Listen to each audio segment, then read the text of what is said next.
The Word of God is alive and powerful, sharper than any two-edged sword, piercing even to the dividing asunder of the soul and spirit, and of the joints and the marrow, and is a critic of the thoughts and intents of the heart. All Scripture is God-breathed and is profitable for doctrine, for reproof, for correction, for instruction in righteousness, that the man of God might be mature, thoroughly furnished unto all good works. Study to show thyself approved unto God, a workman that needeth not to be ashamed, rightly dividing the word of truth. Before we start our Bible study, we go right away to the principle of 1 John 1:9, which says, if we confess our sins, God is faithful and just to forgive us our sins and to cleanse us from all unrighteousness. For you unbeliever, it is faith on the Lord Jesus Christ that is the key, using your free will so you can make the most important decision in your entire life, to believe in the Lord Jesus Christ as Lord and Savior so you will be saved. Acts 16:31. Therefore, sa hilom, mag-aampo ta, agi o pangandam sa atong kaugalingon. Let us pray.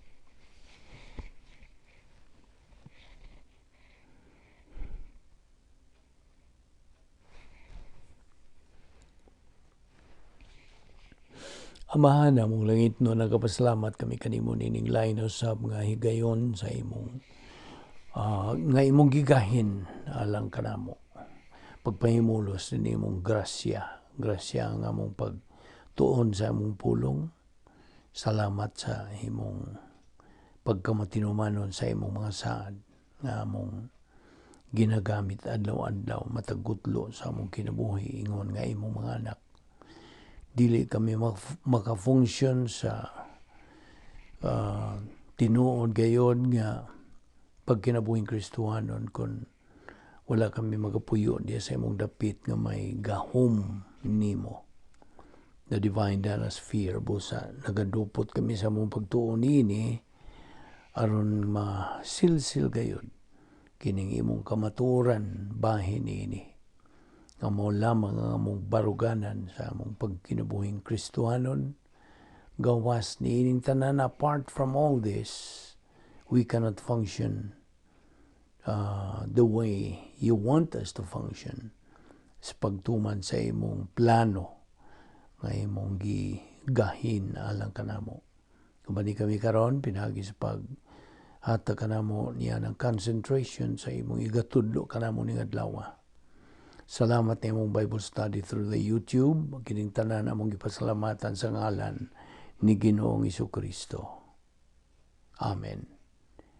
May adlaw sa tanan nato mga subscribers, mga igsoon diyan ni Kristo, niya pa kita magatuon sa atong uluhan nga dugukan nga gisgutan nga pagtulunan nga mao ang the doctrine of the divine Dynasphere.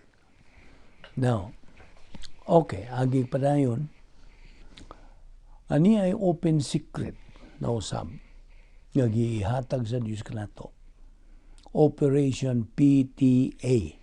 Now, dili ni Parents Teachers Association kundi Operation P, we must be in the right place. Operation T, we must be in the right time.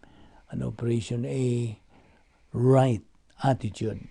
Sa ato pa, in short, Operation PTA means a believer must be in the right place at the right time with the right attitude. Kuha ni mo?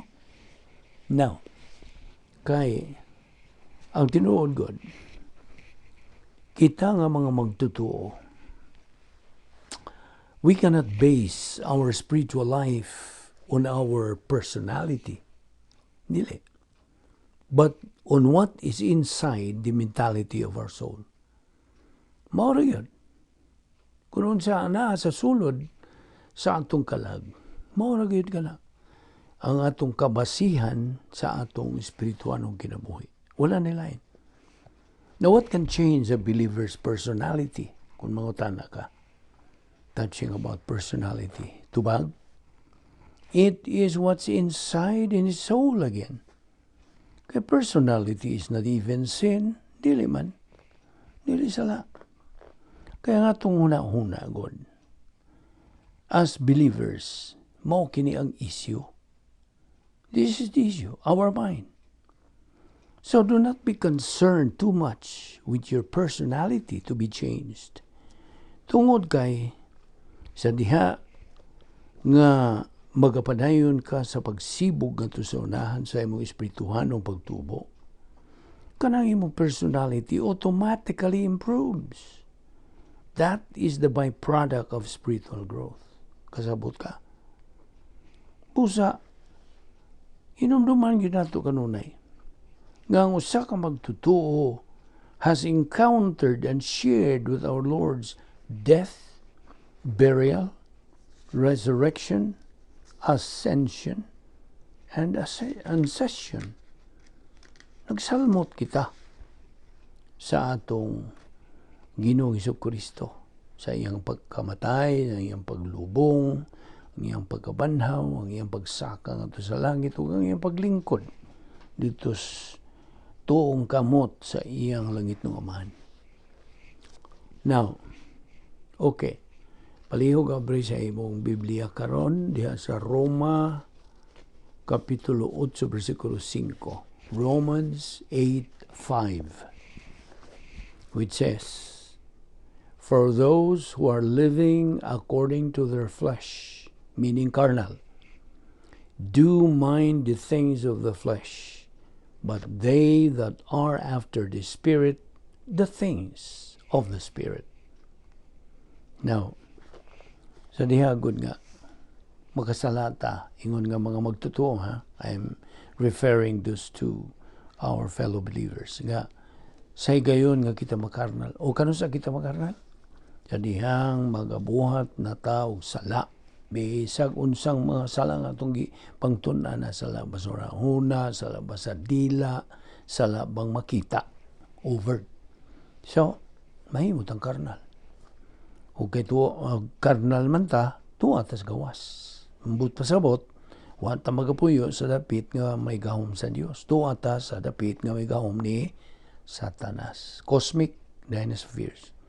So sa diya nga kita na karnal kay nakasala man taon niya, wa na to i-rebound, wa na to i-sugid nga to sa tubang nga Diyos nga mahan, then we become losers, miserable, disorganized, confused. So, ubos na kita sa disiplina sa Diyos. Kung kita magapadayon niini, if we continue to perpetuate our carnality, we become useless to God. Numdum ka? Atong griyong pulong, atong tunan bahay nining useless. Ha? Fulos. P-H-U-L-O-S. Fulos. Nakatawa mita ko sa pagtuon na ito niini nga fulos. Murag sa nga isangay na Bisaya nga way puos. Way pulos. Useless. Mamanay in English. Of course. You see? Can you afford nga mahimo ka ng useless to God? Wala ka kapusalanan sa Diyos. Now, fellow believer, do you want to be in this kind of condition in your spiritual life? Ako nang pangutanan nimo personal. That's my personal question to you. Can you afford to be in that kind of condition in your spiritual life? You see, it's a matter of choice. Naaragyo na nimo si mong pagpili. Naanagunaghandam sa Diyos apan imong pagpili. Imo ba nang dawaton mo, sanong ka ba niya na o imo bang isalikway? Now, again, ato gining hatagang emphasis. Let us repeat to emphasize here. How do we believers become useless to God? Iba na kung sa tubag niya na. Be negative to the Word of God. Ayaw lang tagda, ayaw pagpanumbaling, you see. Maura na. To be negative is to become useless to God. Now, there are common personal sins committed by believers of today. Na ay post-salvation sinning, na ay post-salvation doing of human good, ug na ay post-salvation evil. Na ubos nining post-salvation evil, mao ang legalism, self-righteous, Christian activism, legalismo. Sunod sila, balaod sa ilang tinuhuan, sa ilang relihiyon. Allah. Huwag yung sibo sa kabubuton o plano sa Diyos. Wala. Kunya, ikaduhan yan, ang ilang pagka-matarong sa ilang kaugalingon. Huwag ka ng Christian activism. Ay, bawa ka na kung sa ibot, pasabot niya na. Now, paminaw. Sa matagi gayon, ngang usa ka magtutuo, mubuhat og sala. Mo experience siya, mo sinati siya og temporal death. That's what he's going to experience, temporal death. So a believer should beware in becoming cosmic. And so maning becoming cosmic, by entering itong duha ka mga CD, iyang satanas, CD1, arrogance complex, CD2, hatred complex. Namo na atbang sa dapit nga may gahom sa Dios. A fragmented believer is a believer whose mind is nagbasbas na. Pasabot niya magbasbas. Confused, disorganized, nagkayagaw, nagkaguliyang, nagkaraw-karaw na lang. Now, remember, believer, ang tentasyon dili sala. Ako na po rin ibalik, ha? Ang tentasyon dili sala. Only when you succumb to the temptation that it becomes sin. Gusto? Dawat ka na? No. I hope na silsil na to. Ha? Now, again, Colossians 3:1, if ye then be risen with Christ, zeteo, seek those things which are above, where Christ sitteth on the right hand of God. Verse 2, set your mind, phroneo, set your mind on the things that are above. Phroneo means to keep on giving serious consideration. Tagagma kanang saingan ni serious consideration at tagan yung mayong pagunauna, yung pagtagad. Now, kini kong versikulo 1 ug 2, these are the commands for every believer to do in phase 2 sa protocol nga plano sa Dios. Mao ni duha ka mando. Remember that during the judgment seat of Christ, ano sa ni? Human gis rapture, human sa pagsakgaw, awarding ceremony of believers kining judgment seat of Christ. Ang Dios mohimo og pagtasal sa tanan atong mga binuhatan, whether they are wood, hay, and stubble, human good, or gold, silver, precious stones, divine good. Muna. Well, of course, this is separate study. Ito naman yung tukbilapan. This is part sa mga doktrina nga kinahanglan masilsil na gito sa itong alipatakan ingon nga mga magtutuo. One that God is providing us, believers, is faith. Yes. Nabalik na po itong hisgot sa pagtuo. Ayaw kalimti ka itong Hebrewanon 11:1. Now faith is the substance of things hoped for, the evidence of things not seen. Ayaw kalimot usab sa Roma 10:17. Ang pagtuo mo abot diha kanato pinagis pagpaminaw, ang pagpaminaw sa pulong sa Dios. Faith cometh by hearing, and hearing by the word of God. Di ba ni katong Efeso 2:8-9 usab? Masig nakalimot na ka. We have been saved by grace through faith. that not of yourselves. It's a gift of God, not of works, lest anyone should boast.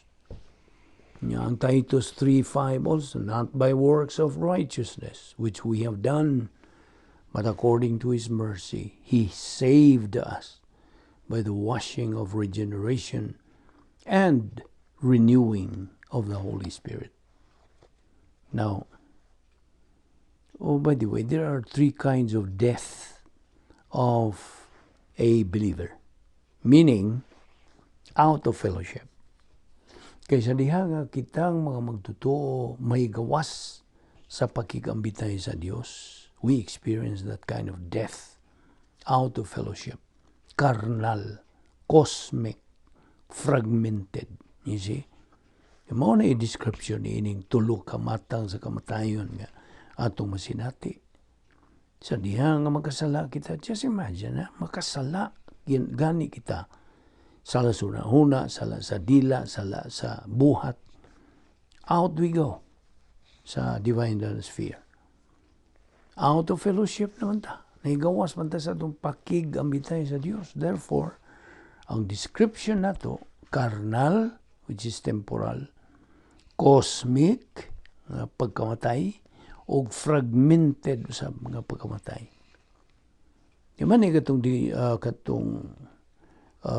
prinsipyo, the more Bible doctrine you learn, the more you think of God.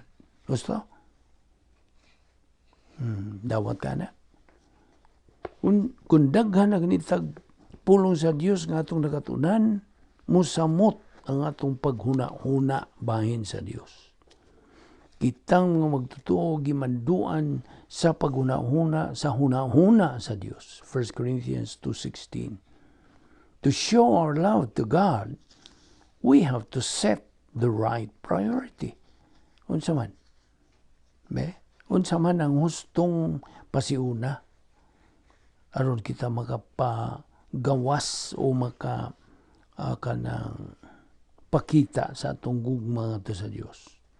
Of course, we should set our right priority, which is God and His Word. So may pulong sa Dios. Heaven and earth will pass away, but my word will never pass away. Na? Uban ka niya na. You will never pass away.